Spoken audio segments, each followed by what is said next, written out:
Hey everybody, my name is Ben, and I'm a loser. I am still a loser, but the reason has drastically changed. The thing is, all my life I thought I did nothing for girls. I didn't have a girlfriend at school. I looked at myself in the mirror and saw a usually spotty mess, too thin and lanky to attract anyone's attention.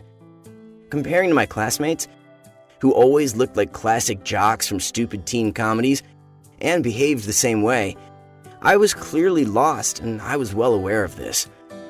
But looks aren't the most important thing, right? At least that's what we were told in psychology lessons, especially when we talked about teenage suicides. If you didn't get lucky with your appearance, get yourself an interesting hobby, build up your character, or unleash your special thing, like the ability to move your ears. Well, at least something that would distinguish you from others. But I didn't get lucky here either.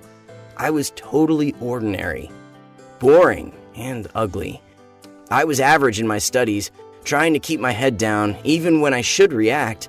Once there was a case at a break when my classmates bullied a small kid, and basically, if I told them that's enough, they would have stopped. But I didn't do it. For some reason, I always thought that helping someone automatically means becoming enemy number one for bullies. But in reality, these were only my thoughts. And I wouldn't lose scores and reputation in my life just because of such a trifle. Bullies abused small and weak kids because they were allowed to do it. Of course, like any teenager, I wanted to have a girlfriend. I secretly craved for all the pretty girls in our school and in my class, but I never made any attempt to meet them. As the school psychologist said, I set myself up for failure.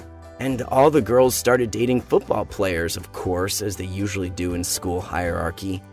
Me and my friends, losers like me, decided to invite at least someone to the prom. We chose the less desirable girls and started our attack. Surprisingly, my hypothetical partner agreed immediately, and it seems she even started shining with happiness.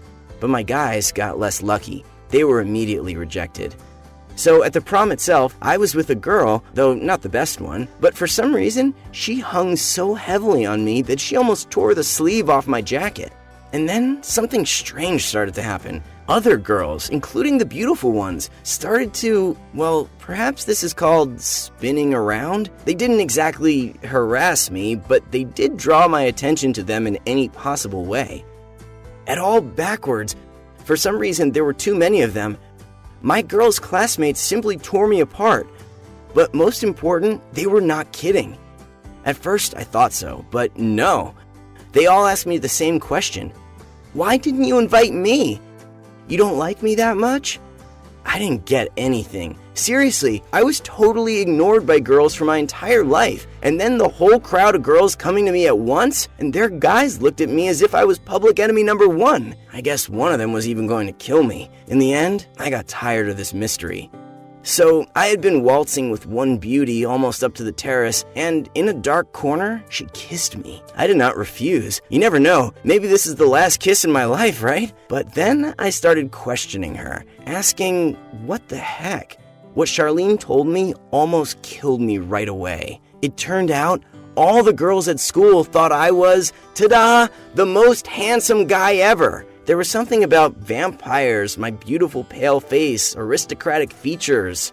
I thought she was going mad in front of me, but she kept on saying that.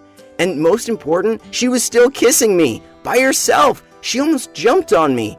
This was kind of total nonsense. According to her words, every girl at the prom wanted to start dating me. But I always looked so reserved and inaccessible, and at the same time, darkly romantic, that they were just afraid to take some steps. But they hinted on me. They got my attention, tried to get me to talk, that sort of thing. Charlene reminded me of a couple of cases. Like someone dropped a book in front of me, looked into my eyes, bent down to pick something up. I didn't even know it was a flirt. I always helped as I was a polite boy. I took them to the doctor, helped with their homework. Anyway, I was a loser. After the dance, I was going home completely broken. It turned out I could have had everything I wanted. The beauties of our class wanted to date me. I totally screwed up, always thinking I looked like a freak. But in fact, I was not a freak, just a typical loser, yeah. This prom was eye-opening for me. First, things may not always be the way we see them. Indeed, the beauty is in the eyes of the beholder. And second, I'm still a loser, despite such a revelation, because I politely returned the first girl to her boyfriend, and I accompanied the less attractive one I came with to her home. I told her all these things, and she confirmed that, yes, the girls in the class really wanted me. Some of them even had my picture in their notebooks. We had a good conversation, and I think I was able to raise her self-esteem, especially when I admitted I had no idea I was so popular. As far as I know, she's dating some guy from our school right now, and he thinks she's the most beautiful and desirable girl in the world. And I'm still alone. And this is very stupid, actually, because I'm still afraid to hear a refusal. Write in the comments if you're also a loser when it comes to relationships. Share my video with your unconfident friends, and give me some likes. Remember, there's always someone in love with you. You just probably don't notice it.